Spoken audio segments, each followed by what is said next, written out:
Köprü ketdi köprü. Алабука районунун Актайлак айылындагы сел кече болжол менен саат 15:30да кыска убакыттагы мөндүр аралаш жааган жамгырдан кийин башталган. Коктук олоттордон сел түшүп, бир үйдүн коросун каптаган. Тиешелүү адистердин айтымында сел 2 автоунааны агызып кетип, 2 көпүрөнү жараксыз абалга кептеген. Жерине өзгөчө кырдаалдар бөлүмүнүн ыкчам топ жана райондук жарандык коргонуу кызматы тартылган. Мына ушул эле күнү сел Аксы районунда да катталган. Көпүрө ошол Актайлак айылындагы ошо сайдын аркы бетинде 7 үй бүлө бар экен. Ошого өтүүчү көпүрө экен да бул. Бүгүнкү күндө эми көпүрөсү жок калды. 700 метр ошо айыл тарабында айланма жол бар экен. Азыр ошол жол менен каттап турушат.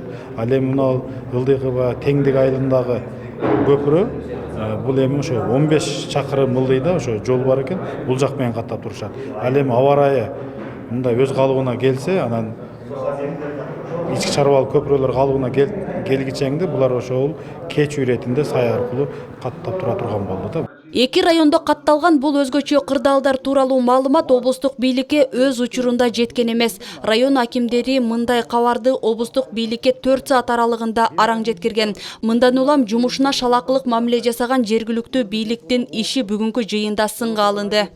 Өзгөчө кырдаал келдиби, сразу сиздерге кабар берсин. Силер болсо бизге бересиңер сразу. Анан кийин кабар бергенден кийин анын немесинин ликвидациясына киришебиз анан кийин. Анан бул суунун үстүндө болду, бул токойдун ичинде болду. Мага карабайт деген мамиле бу жерде вообще болбош керек. Сиздер жооп бересиздер. Жоопкерчилик сиздердин мойнуңуздарда, урматтуу акимдер жана шаар мэрлери. Таш түшөбү, жаан түшөбү, кар түшөбү, жер көчкү болобу, баардыгына сиздер өрт болобу, сиздер жооп бересиздер райондордо. Силер ошол жерде башчысыңар. Силер ошол жерде мекеме ишканаларды иштеткиле. Мен дагы бир жолу кайталайм. Кайсы жетекчи иштебей өз милдетин так аткарбаса, бизге маалымат бергиле. Бундай ситуация экинчи кайталанбаш керек. Кечегидей. Кечиктирилбестен бизге кабар беришиңер керек. Буга чейин өзгөчө кырдаалдар министрлиги шашылыш билдирүү таратып, тоолуу аймактарда сел жүрүшү күтүлөт деп эскерткен. Облустук бийлик өзгөчө кырдаалдар министрлигинин облустагы башкармалыгы сел өтүүчү арык каналдарды тазалап, коркунуч жараткан суу жээктерин бекемдөө иштерин күчөтүү тапшырмасын тынымсыз эле берип келет. Ага карабастан жергиликтүү өзүн өзү башкаруу органдары кош мамиле жасагандыктан мындай абалга кептелип жатканы бүгүнкү жыйында да көтөрүлдү. Кээде кайдыгерлик дейбизби же болбосо көңүл чордоонунан кээде ушундай чыгып калып көңүл кош мамиле жасалып калган учурда ушундай маалыматтар өз убагында жетпей калып атат. Ушундай маалымат аба ырайы өзгөрөт дегенде күн мурунтан буларга берилип атат. Күч каражаттар даярдыкка келди деп акимдердин, мэрлердин орун басарлары менен кагаздар кайра бизге келип атат. Ыйгар мукт өкүлчүлүккө дагы келип атат. Бирок кечегинде кырдаалда ошол кагазда жазылган бөлөк анан практически аткаруу иштери эки башка болуп калып атат. Былтыркы жылы да ошол жерден эле сел келди дагы эле. Быйылкы жылы өтө кооптуу турат. Мына 5 куб суу толуп келген болсо, 2 куб эмеге батпайт да. Турбо батпайт. Азыр мисалы ошол өтө кооптуу турат да. Эртең ылдыстасын, жамгыр жаап келе турган болсо, акманда дагы суу басат да.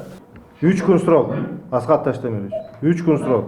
Базар коргон сиздерге 2 күн срок. Ушуну сүйлөштүрүп бизге бергиле мал немени. Сунуштарын кантип чечебиз ушул маселени?